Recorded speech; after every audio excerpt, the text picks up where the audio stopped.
আলেমকে লাঞ্ছনা এবং অপমানের শেষ ঠিকানায় পৌঁছে দিতে ওই আল্লাহর সময় দরকার হবে না।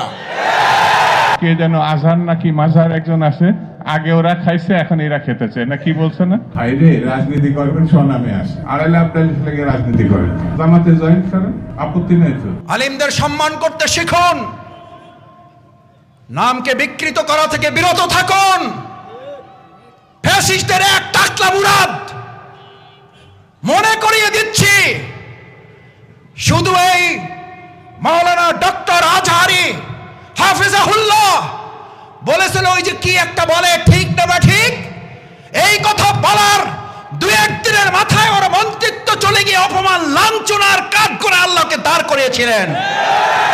আমাদের মানুষের তৈরি করা তন্ত্র মন্ত্রওয়ালার লোকেরা, ইসলামপন্থী আলেমগণ যখন চাঁদাবাজের বিরুদ্ধে কথা বলে, একদল খাইছে আর একদল রেডি হয়ে গেছে, তখন ওই কপাল পরা জামাওয়ালার মতো লোকেরা চটকানা দিতে চান। মনে রাখবেন, খলিফার কাজ ভেঙে ছুড়ে তছনছ করে নতুন একটা বাংলাদেশ বিনির্মাণ আমরা করবই।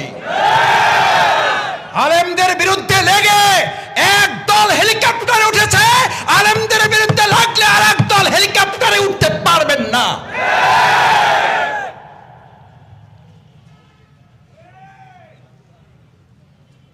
আল্লাহ তাআলা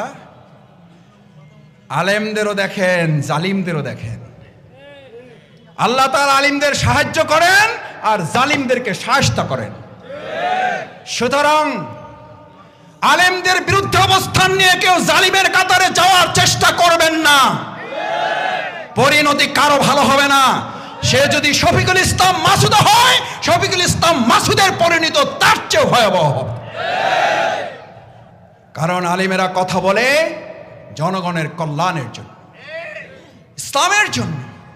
আমরা জানি না আপনারা এগুলো বুঝে না নাকি না বুঝে, নাকি শয়তানের পাল্লায় পড়ে বলেন। মাওলানা ডক্টর আজহারি এই বাংলাদেশে কোন দলের সম্পদ নয়, শুধু মুসলিম উম্মার সম্পদ নয়, উনি গোটা পৃথিবীর মানব জাতির সম্পদ।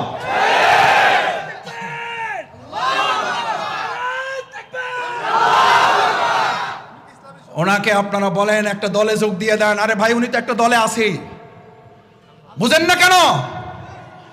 উনি তো একটা দলের কথাই বলেছে, সেই দলের নাম হচ্ছে ইসলাম।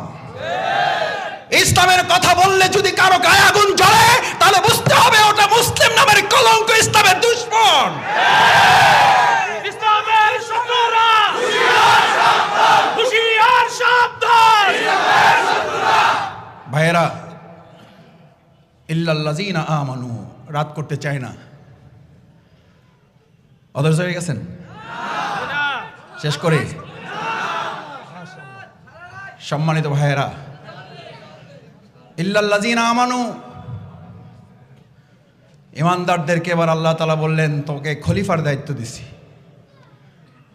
ওইটা কেটে টুকরা টুকরা করে ওটাকে একটা নতুন জামা বানাই দিতে হবে। আমরা এই বাংলাদেশকে কেটে টুকরো টুকরো করে এটাকে একটা নতুন বাংলাদেশ করে দেব। এটা বাংলাদেশ জামাত ইসলামী করবে না, এটা ইসলাম করবে। ইসলাম পারে না, পারে নাই? জাহিলি মদিনাকে কি মদিনা বানাইছে?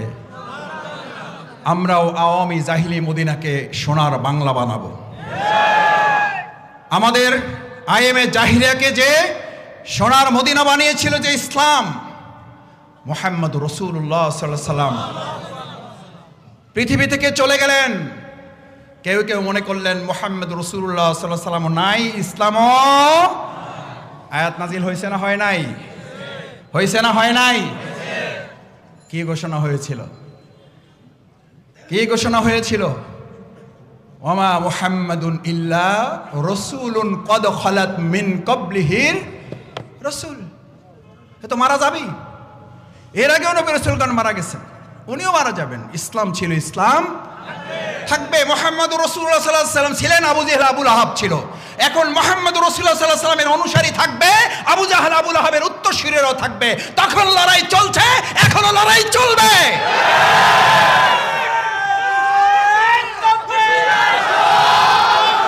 ও ভাইয়েরা, ও ভাইয়েরা, শফিকুল ইসলাম মাসুদদেরকে এখন ফতোয়া দেওয়া হয়। রাসূল সাল্লাল্লাহু আলাইহি সাল্লাম বলেছেন, ফিতনার জমানাটা এরকম, আলেমদের অন্তর থেকে ইলম তুলে নেওয়া হবে না, আলেমদেরকে উঠিয়ে নেওয়া হবে কিয়ামতের আগে। তখন লোকেরা ইত্তাখাযান নাস, মানুষেরা গ্রহণ করবে এলেমবিহীন লোকদেরকে, নেতা হিসেবে মানবে মূর্খদেরকে, এবং শুধু মূর্খদেরকে নেতা হিসেবে গ্রহণ করবে তাই বলা হয় নাই। রাসূল সাল্লাল্লাহু আলাইহি সাল্লাম বললেন, কোনো জ্ঞান নাই, তারাও এখন ফতোয়া দিয়ে দিবে। আমরা উত্তরবঙ্গে এক এলাকার ফতোয়াবাজ দেখেছি, একজন মুফতির আগমন ঘটেছে দেখেছি। আমরা পরিষ্কার বলছি, এটা কিয়ামতের লক্ষণ। আপনি যখন ইসলামের ফতোয়া দেন, ইসলামের কোন জ্ঞানের ধারে কাছে না থেকে, তখন জাতিকে ফাদাল্লু আদাল্লু, তারা নিজেরা বিভ্রান্ত, জাতিকে তারা বিভ্রান্ত করে। রাসূলের বাণী, এটা জামাতের কথা বলছি না, এটা ডক্টর শফিকুর রহমান ভাইয়ের কোন বক্তব্য আপনাকে শোনাচ্ছি না। ফাদাল্লু আদাল্লু, মুসলিম শরীফের হাদিস। ওরা নিজেরা মূর্খ, ওরা নিজেরা বিভ্রান্ত, এবং গোটা জাতিকে তারা কি করতে চাইবে? করতেছে না? রাসূল সাল্লাল্লাহু আলাইহি ওয়াসাল্লাম হাদিস তো ঠিক হওয়ারই কথা নিশ্চয়ই। ফাদাল্লু ওয়া আদাল্লু, ওরা নিজেরা বিভ্রান্ত, ওরা জাতিকে বিভ্রান্ত করবে। আলহামদুলিল্লাহ, আলেমরা সেখানে পথ দেখাচ্ছেন। আর আলেমদের বিরোধিতা করা মানেই হচ্ছে প্রকৃতপক্ষে তারা ইসলামকে বিরোধিতা করছে। ভাইয়েরা, এবার খলিফাদেরকে নির্দেশ দেওয়া হলো, তোমার দায়িত্ব হচ্ছে এই, বিসমিল্লাহির রহমানির রহিম, ومن لم يحكم بما أنزل الله فأولئك هم الفاسقون فأولئك هم الجاهلون فأولئك هم المنافقون فأولئك هم الكافرون। আল্লাহ, এই সব বর্ণনা দিছি আরবি রাওয়ায়াত থেকে। কোত্থেকে জোরে? কোথাকার কথা? কার কথা? ওমান লাম ইয়াহকুম বিমা আনজালাল্লাহ, আল্লাহ যা নাজিল করেছেন, সে যদি নামাজ পড়ে, সে যদি রোজা রাখে, সে যদি তাহাজ্জুদ গুজার হয়, সে যদি দাড়িওয়ালা টুপিওয়ালা হয়, আল্লাহ তাআলা বলছেন ওমান লাম ইয়াহকুম বিমা আনজালাল্লাহ, আমি আল্লাহ যা নাজিল করেছি এটা দিয়ে তারা বিচার ফায়সালা করে না। ও ভাইয়েরা, জিজ্ঞেস করি, একটা দলের মহাসচিব যদি বলেন আমরা শরিয়া মানি না, ইসলামী শরিয়ার ভিত্তিতে দেশ পরিচালনা আমরা বিশ্বাস করি না, ওই দলের ভিত্তিতে যদি কেউ সমর্থন প্রয়োগ করে আর সে সারা দিন রাত নামাজ পড়ে, তার ইবাদত কি কবুল হবে? এটা শফিকুল ইসলাম মাসুদের ফতোয়া? এটা আপনাদের এদিকে এলাকার মসজিদের ইমামের ফতোয়া? এই ফতোয়া দিচ্ছেন কে? কি বলেন? জামাত ইসলামী আপনাদের সাথে কারো সাথে চ্যালেঞ্জে যেতে চায় না। আপনিও যদি কালকে বলেন আমরা ইসলামের ভিত্তিতে দেশ পরিচালনা করব এবং শান্তি প্রতিষ্ঠা করব, জনগণের কল্যাণ, তাদের অধিকার নিশ্চিত করব, আমি শফিকুল ইসলাম মাসুদ ঘোষণা দিচ্ছি, আমি প্রথম আপনার দলের কর্মী হয়ে যাব। আপনি নেতাই থাকবেন। জামাত ইসলামী পদ পদবী নেতৃত্ব, প্রধানমন্ত্রী, এমপি আর দেশ চালাবার রাষ্ট্রপতি হওয়ার জন্য রাজনীতি করে না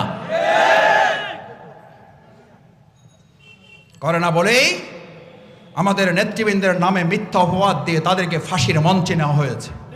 হাসতে হাসতে ফাঁসির মঞ্চে গিয়ে এই কথা ঘোষণা করেছেন আমাদের রক্ত এক সময় বাংলাদেশ ইসলাম প্রতিষ্ঠার জন্য সহায়ক হবে। তারা পদ পদবী চাইলে মাওলানা দেলোয়ার হোসেন রাহিমাহুল্লাহ,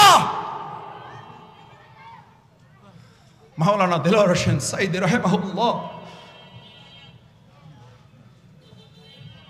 তাকে ফাঁসির মঞ্চে নেওয়ার জন্য সব আয়োজন তারা করেছিলেন। আল্লাহ ফায়সালা দিয়েছেন তোদের হাতে তাকে ফাঁসি দেওয়া হবে না।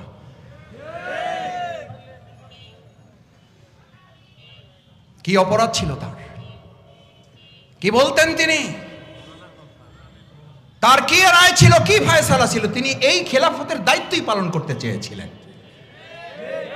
যে আমি কোনো আইন মানি না, আমি শুধু আল্লাহর আইনের ভিত্তিতে সমাজ রাষ্ট্রটা আমি পরিচালনা করতে। এই অপরাধে আমাদের নেতৃবৃন্দকে ফাঁসি দিয়েছেন। আমরা দুনিয়ার কোনো শক্তির কাছে মাথা নত করি নাই।